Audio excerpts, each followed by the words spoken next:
Khabib and his team are very smart, and they are very intelligent at choosing fights and making interesting matchups. Kamaru Usman is fucking irrelevant in the welterweight division right now, and I excuse my language, but it's the fact. Has been, and yes, at one point in time, he was arguably the greatest welterweight of all time. He's not close now. And I think Khabib and the team in Russia and that whole fight team, they know how to spin the wording to build a fight. All right, enough. Cut this shit, bro. You're gonna fucking give me a headache, dog. But I don't know who died and made this motherfucker the relevance police. Because motherfucker, I never thought I'd actually be here advocating for Usman or anything, but here I am. Usman, him calling Usman a has-been is so crazy because you've never even been, brother. Like you're not nothing. You might be a contender right now and stuff. And you beat up Bilal, you know, but you had to eye poke him twice to do that, you know, and it wasn't like you stopped him or nothing. Ain't nobody, I never see nobody like talking about this guy like he deserves the next title shot. It's only him and his wife talking about he deserves the next title shot. You know, maybe he is pushing 40 years old, Usman, but I still see Usman beat the crap out of Ian Gary, you know. Ian Gary's not the best welterweight out there, but he was born with some gifts. He's massive. He's like a light heavyweight at welterweight. I think a lot of guys will rock his shit though, man. He's already been rocked by Chavkov, which I think is one of the most deserving at 170 pounds is Chavkov. I don't know when he's coming back with his injuries. I would really like to see him, but for him to say Usman's irrelevant, like, man, what the fuck have you done, you know? So, I don't know. I mean, you know how these guys are, bro. They just got to talk more than anything. He's got like a boring style overall. He's got good speed, and he keeps the fight standing until he's fighting another strike, and then he goes for takedowns. But overall, his style is just not exciting. And that's why nobody's talking about him. And that's why he has to diss the next guy that might get the title shot, because Ian's just fucking boring as fuck, you know, for the most part. Even when he is, you know, landing combos, and after he hits somebody, instead of being fucking mean and staying on top of him, he'll go fucking for a stroll, he'll start dancing, he'll start walking, he'll start clinching. Like, bro, get in there and fucking fight, you know? So I don't really think much of Ian's ass. I would like to see Ilya against Arman. Obviously, Dana White, the guy that heads this whole company, said that Arman's in timeout. He's got to do more. I see both sides to it. As a promoter, when you put that amount of weight, time, money, resources into a dude to fight for the title, he wasn't just fighting anybody. He was fighting Makhachev, pound for pound number 1 or 2 at the time. When you do things like that, there's like nothing you could do to pull away. I don't know all the ins and outs of what Arman did. But I heard it was from weight cut, his back. I heard different things. I don't know, so I don't want to touch on it. But I know it must have been a lot if Arman couldn't fight, because Arman's a fighter. It must have been a lot.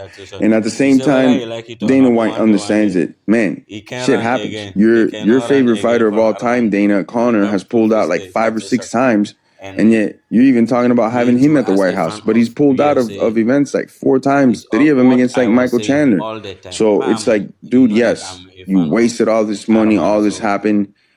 But at the same time, how long are you going to keep Arman in the gulag? I want to see Arman fight the world's best, and that's Ilya. I don't know when that'll be. Hopefully, they let him out of punishment soon. Because I get it, Dana. You're mad at Arman, and you gotta scold him. You gotta punish him to show him, hey, don't do that again. But how many other fighters in clutch moments have missed and then gotten their opportunity again? I feel like Arman should have been way over Gagey, and I feel like Arman should be way over Patty. You know, but he does have that hiccup. So what does he do? Does he sit out, or does he go out there and make his case? Get another one of these top 5 guys, Arman, I say, take their head off, because there's nobody there that could beat him, and keep him moving, brother. Then they can't deny you. You know, I think he has to go out there, just beat somebody else, and not even Dana White could say, no, I'm not giving this guy a title shot. But after that, there's no way, you know. And the fight to see in 2026 is Arman versus Ilya. Those are the best guys at 155 pounds right now. Let's see it. Makhachev is going to fight potentially Usman. I like that fight, you know. That's somebody who could wrestle back into Makhachev. That's somebody that I know personally could wrestle back into Makhachev. That's his forte. That's what Usman started with, is his grappling background. And Usman's no pushover in the wrestling. I think he's better on the feet. I think he's bigger. He's longer. He's stronger. He has more experience fighting long fights on his feet as well and using his defensive wrestling like he did with rat face Kobe's bitch ass, you know, or how he did with the other nut freaking Chasma, whatever his name is. You know, he's very good at fighting those guys. I actually thought he beat the 185-pound champion currently, Chasma, on like a 11-day notice. He just got out of the couch from eating whatever the fuck he was eating, got on a flight, went over there, and beat him 2 out of 3 rounds. I think this is the most dangerous fight for Makhachev at 170, man, with no doubt about it. You know, that's a big step up in competition, I think, from Jack Magdalena, which is phenomenal on the feet. I still think to this day right now has some of the best hands on the roster, and his wrestling defense isn't bad either. He's a good scrambler and stuff, but he's not on Usman's level in any way with the defensive power wrestlers. You know, Usman could wrestle defensively. I think this is one of the toughest fights for Makhachev right now. You know, I don't know if they're going to want to take that one.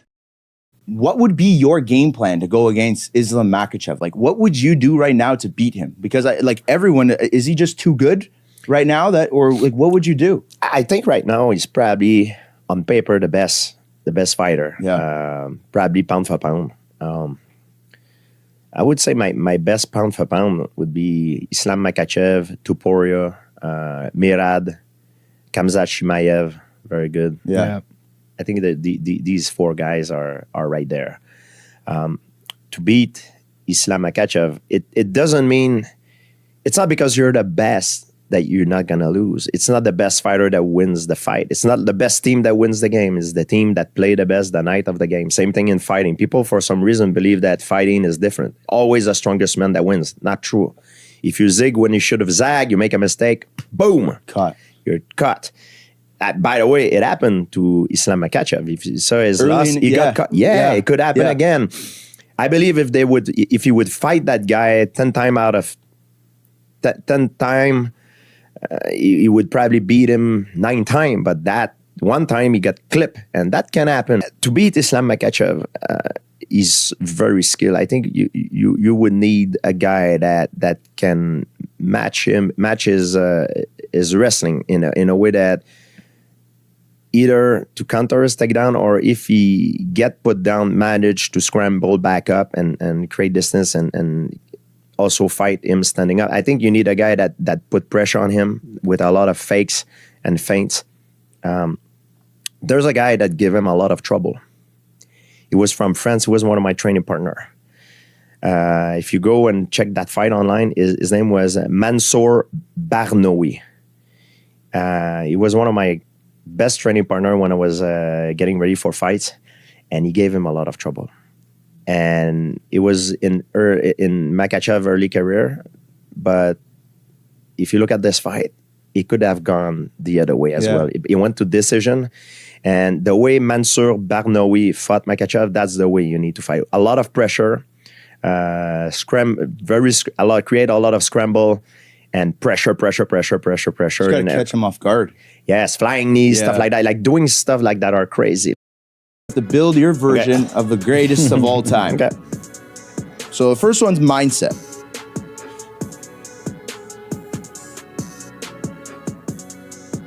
I think I would choose me for the mindset. Because I'm not sure. I mean, there's guys that are incredible mindset, but I don't know their personal life as well. So I would choose me. It's a safe. I'm confident for that. Pick yourself I again, like to be though, the driver in the car. You know. Okay, that's good. Okay, mindset GSP. Athleticism. Remember, you can't pick yourself. Yeah, Yoel Romero. Okay. Clutch factor. What is it? Clutch, like the best way to describe, like a buzzer beater. Like, you know, like the when the moment comes, when the moment arises, you're there. John Jones. Okay. And trash talk. Conor McGregor. That's like a no-brainer. Charles Sonnen is pretty good too. He was McGregor before McGregor. Yeah, I think I would pick Charles Sonnen. I like Charles Sonnen better because McGregor used a lot of profanity and he's funny as hell. But I like Charles Sonnen because what he says is it's no profanity, but it's smart. It's very smart, and he's the best, I think, to be the villain. If I have chance to take like judo Olympic gold medal or freestyle, please. Of course, judo. Wow. Yes, brother. Hey, I'm from Dagestan. I love freestyle wrestling, but judo is different level. No, my father loved judo. Lads, can you believe? No. Okay. Thank you. I'm from Frankie. I'm from Dagestan. Everybody love freestyle wrestling, but judo. You have to, okay, brother, we talk about Dagestan, 3 million, but what about 7 billion people? They love judo. Judo is like different. 176 countries compete in Olympic Games. 176 countries in the world. No, brother. If you talk about this with my father, father go crazy. We're deep in camp. We're like 37 days away. I mean, I tell people like I train for basically, I eat like a bodybuilder, so I'm on like 1,200 calories a day. I train for a marathon. I run 6 miles every day, 8 miles on Sunday, and I'm also training for a fight. So you don't have to be quiet. I'm trying to. I'm used to doing interviews in a quiet studio here. All this chatter. He obviously has never been to Miami. Like. Yes. Okay. All right. That is true. I'm a Northeastern. But you're okay. I'm great. Okay. Best shape of my life. Now, what's next for Jake Paul? He said he wants to take a little break. I think the biggest thing is that let's see him get his cardio in check. Let's see some more technique and rhythm when he fights. I would want to work on that speed, agility, that tempo change. He doesn't really have that yet.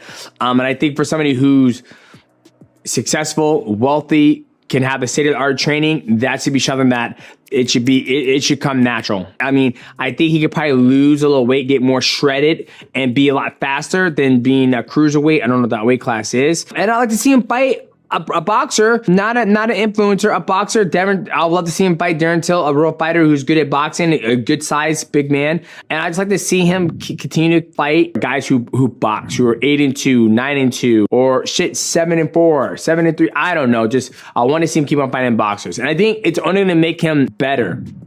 Now, it's good to see old foes become friends, as they say. But that's the game, you know. The fight happens, and then you get over it, and then you learn from each other. There's a lot of things that obviously Cyril does very, very well, and there's a lot of things that Bam Bam does very well, and that's the power of creating the right camp and the right environment for everyone. There's always something that you can learn from someone in the sport, and I think this is a perfect example. They hash it out in the cage, and then the result doesn't matter, and everyone's here to help each other. So that's what it's all about. It's no worries. This is our job, so there's no hard feelings. If we have to fight each other, we get in there and punch the shit out of each other. But other than that, we learn from each other and we try to better ourselves. It's always a great experience training with a champ. Cyril's a champion bloke. He's a champion fighter, and it's an honour to be training with him.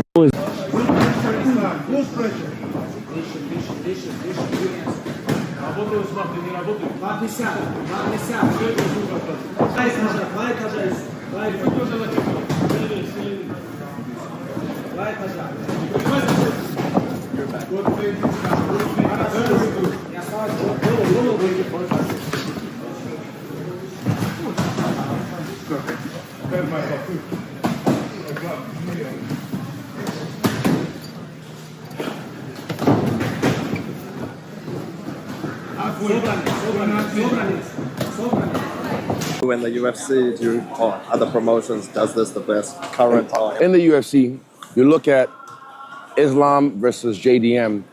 I was very impressed with Islam's feinting. There was one point, because I always say I overfeint, but that's good because they never know when it's coming. Yeah. But Islam did that in his last fight with JDM. There was points he just was feinting like 12 times before he even threw a jab. This is later in the fight as well. So.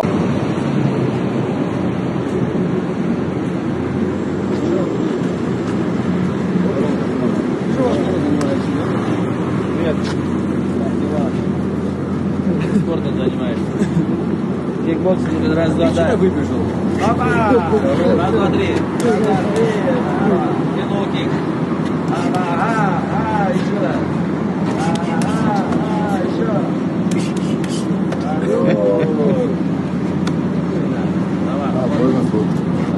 Did it upset you when Khabib fought Gaethje and then he hangs up the gloves?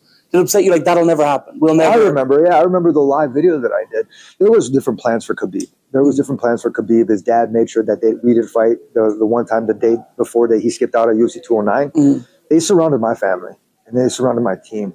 And then they realized that I wasn't a punk, that I was going to go in there and I was going to fuck this dude up because his friends weren't allowed to be in there anymore with him. That when people talk shit or when they do stupid stuff like that, I'm that guy. Remember I said about the red lipstick? Yeah. That's fucking that psycho in the back. That's fucking Steve me. Buscemi. You understand it. And so like that was me when Khabib, and I told him when we were at the face-offs, and I said a couple of sneaky things, and then I told him nobody's gonna be allowed to be in there with you. It scared the fuck out of him. And to be real, they had other plans for him.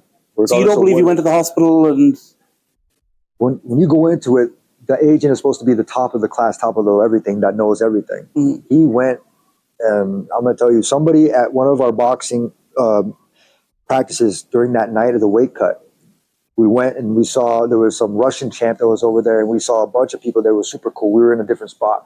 There was only one dude that wasn't smiling. One dude, when I saw him, I met him, and he wasn't smiling. But I went through my full practice, and that was after Khabib surrounded my family and my team, and I went in there fucking just on point. I'm talking about like literally on fucking point, like I was about to go and kill this fucking guy, like because that's stupid shit. And that guy that wasn't smiling, I guarantee you, he was the one that made a fucking phone call and told them, no, you do not want to fight. Do you know who that was, or you just don't want to say? I saw this guy a year later at another fight in the back of AKA Cornerman. It's the same fucking dude. And I know who you are, you son of a bitch. And that's the thing, is like, you have it like that. They were scouting me that whole entire time. But they realized what they were fucking up against, and they backed the fuck down because they couldn't punk me out. I mean, usually I ride solo, but I have my team with me too. And when it goes into it, I always am that guy that will go front and fucking center with that machete and fucking clear the path so that way everybody else can fucking go through. And once they realize that, then people start to back you up because they know that you're going to be the one digging that hole and doing that fucking rough shit, or they can handle the other stuff. I'll put in the work, I put in the time, and put in the energy, and you know, they were just scared. I'm gonna be real with you because they didn't want that loss on his record because they needed him to have that for some other political reasons and some stupid